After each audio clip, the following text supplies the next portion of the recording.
Hello everyone, my name is Matilda Kennemer and this video is my final presentation for my senior capstone project on the influence of Paradise Lost on the children's book series, His Dark Materials. This project was done for Heather Hayton's English 400 class at Guilford College, which focused on portrayals of angels and devils in popular media. All works cited can be found in the description of the video, and thank you for watching. His Dark Materials is a trilogy of children's novels by British author Philip Pullman, released between 1995 and 2000, which was directly inspired by John Milton's classic epic poem, Paradise Lost. This connection has been thoroughly acknowledged both by the author and the media, and even the title of the series, His Dark Materials, is a phrase which comes directly from Milton in Book 2 of Paradise Lost. In this presentation, I will closely examine how both Milton and Pullman retell the story of Lucifer's rebellion against God in heaven, and more specifically the idea that God did not actually create the angels and therefore should be rebelled against. Lucifer introduces this idea in Book 5 of Paradise Lost, and Pullman explores it further in his series, especially the third and final novel, The Amber Spyglass. John Milton's 17th century epic, Paradise Lost, is a retelling of the book of Genesis, especially focusing on the perspective of Satan and his fall from heaven and temptation of Adam and Eve. In Book 5, the angel Raphael comes down to Eden, having been sent by God to warn Adam and Eve about the existence of Satan, and tells them the story of Lucifer's rebellion and the war in heaven. In Raphael's narrative, he tells how, before the earth was created, Lucifer gathered his command of angels and began to express his displeasure with the hierarchy established in heaven and encouraged them to join him in a rebellion against God. Of the angels he gathered, there was one, named Abdiel, who disagreed with Lucifer and remained faithful to God. Abdiel criticizes what Lucifer is saying, calling his argument blasphemous, false, and proud, and counters that it is unjust and preposterous to dispute against God, quote, who made thee what thou art, and formed the powers of heaven, such as he pleased, and circumscribed their being. Abdiel's argument is that since God created the angels, he is entitled to dictate their place in heaven, and it is blasphemous and wrong to criticize the Creator. From this, we can also gather that God's authority over the angels is based upon the belief that he created them. Lucifer's response to Abdiel has famously occupied the minds of readers, including some of the most famous figures in literature, for hundreds of years, and is the basis of this presentation. He questions Abdiel, "That we were formed, then, sayst thou, and the work of secondary hands by task transferred from father to his son? Strange point and new, doctrine which we would know whence learnt. Who saw when this creation was? Rememberst thou thy making while the Maker gave thee being? We know no time when we were not as now, know none before us, self-begot, self-raised." Here, Lucifer points out that none of the angels can recall their own creation, and no one witnessed God forming the angels. Lucifer says, "Doctrine which we would know whence learnt," meaning that the angels only know that God created them because he told them so, but there is no evidence to back this claim up. Because of this, Lucifer concludes that the angels must have formed themselves and do not owe their existence to God or anyone else but themselves. By saying so, he is not only saying that God never created the angels, but that he knowingly deceived them in order to establish authority over them. Lucifer uses this reasoning as an argument for why the other angels should join him and rebel against God, and all but Abdiel are convinced. Following this, Lucifer leads these angels in a war against the forces of God, and, when they lose, God casts them out of heaven and down to hell. Lucifer's speech in these lines has received attention from authors and literary critics for centuries, including Philip Pullman and fellow children's author C.S. Lewis. In 1942, Lewis wrote about this passage in his preface to Paradise Lost, calling Lucifer's argument here the heresy which is at the root of his whole predicament, the doctrine that he is a self-existent being, not a derived being. Lewis presented this as an example of how Satan deludes himself into believing lies and nonsense, which leads him to be doomed. Lewis states that, of course, the property of a self-existent being is that it can understand its own existence. The quality of a created being is that it just finds itself existing. It knows not how nor why. He goes on to say that to try to disprove one's creation is silly and futile, arguing that to admit to having no knowledge of your own origins only proves that those origins lay outside yourself. Lewis regards this, and the idea that angels came into being of their own accord, as nonsense, and proof of Lucifer's self-delusion and lack of sound reasoning. It is worth noting that C.S. Lewis was a Christian, and his religious beliefs likely had a lot of influence on how he interpreted the character of Satan, as well as his own writing.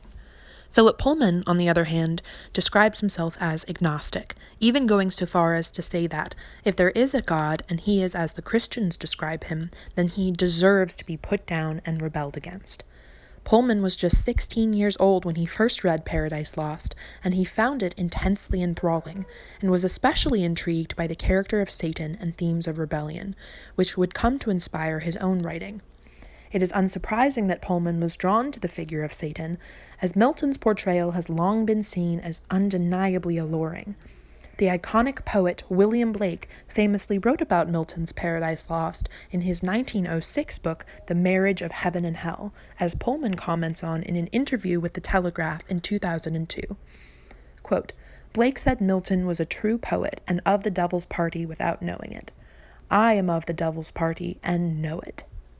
While John Milton was a Christian and certainly didn't intend for his readers to be seduced by Satan, Blake argues that the way he writes of devils and hell is more attractive to the reader than his portrayal of angels and God, and that Milton is therefore unwittingly working on the side of the devil. Pullman, on the other hand, openly acknowledges that he favors Satan over God and writes his novels accordingly.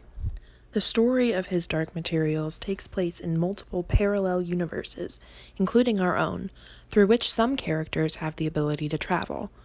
The Golden Compass and portions of the other books take place in a parallel world where our protagonist, Lyra, and many other key characters come from. In this world, their version of the church is called the Magisterium, and bears many similarities to the Christian church in our world, including its teachings. The Magisterium is also notably responsible for a huge number of human atrocities, including serial kidnapping and torture of children, often resulting in death, all done in the name of religion and preventing sin. Especially relevant here are the similarities between the Magisterium's doctrine in Pullman's series and the story of the war in heaven that is so familiar in our own world. In The Subtle Knife, one character from the world of the Magisterium explains, "The church teaches that some of the angels rebelled before the world was created and got flung out of heaven into hell." Later in the series, we learn that in Pullman's multiverse there is some truth to these stories, as the characters physically meet and interact with figures like God, Metatron, and many other angels. In The Amber Spyglass, the male protagonist, a boy from our world named Will, meets two angels named Baruch and Balthamos who help him on his journey. Balthamos relates to Will his version of the original conflict in heaven, which bears similarities to Lucifer's argument of self-creation from Milton.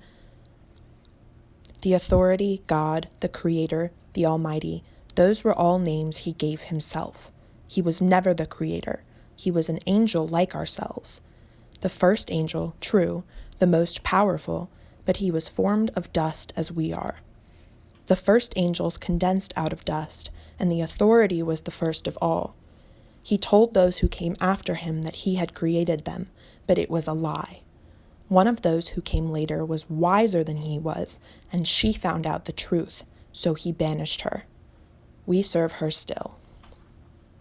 Although we can see that this is not the exact version of events we are familiar with, from the fact that Balthamos refers to the Lucifer figure as she, the similarities are clear. One angel accused God of being a false creator and claimed that the angels actually formed themselves. As a result, God casts this angel out. According to Balthamos, himself a rebel angel, the so-called God was in fact only the first angel to form, and afterwards lied to the rest and told them he had created them. He presents this information to Will as fact, in a parallel to the way Raphael relays his version of the same events in Paradise Lost. In both texts, these stories are told by an angel to a human male. And the character of Will also serves as an Adam figure within the narrative, with his female companion Lyra being known within her own universe as a second coming of Eve. I first read His Dark Materials just after taking a course on Paradise Lost in college, and the connections were immediately clear to me. This passage stood out to me as an interesting adaptation of Milton, which presents the same events in a different way. Throughout my research on classical criticism of Paradise Lost, as well as the personal opinions that Philip Pullman has expressed, the implications of these connections became more clear to me. This passage from the Amber Spyglass in particular illustrates how Pullman reinterprets the story of Paradise Lost in his writing through the lens of his own views on religion. Pullman takes a familiar story from the Bible, as retold by Milton, and reworks it from the perspective of someone with very negative opinions on God and Christianity. Pullman takes one angel's claim of self-creation, the heretical idea that God's authority as the creator is based on a blatant lie, and presents it as truth within his own universe. While C.S. Lewis would call this heresy, Pullman calls back to Blake and acknowledges that he is of the devil's party and knows it. I hope I've made these connections clear and that this presentation has offered you a new way to think about His Dark Materials and how it retells Paradise Lost in a way that favors Satan and justifies rebellion against God. Thank you for watching and take care.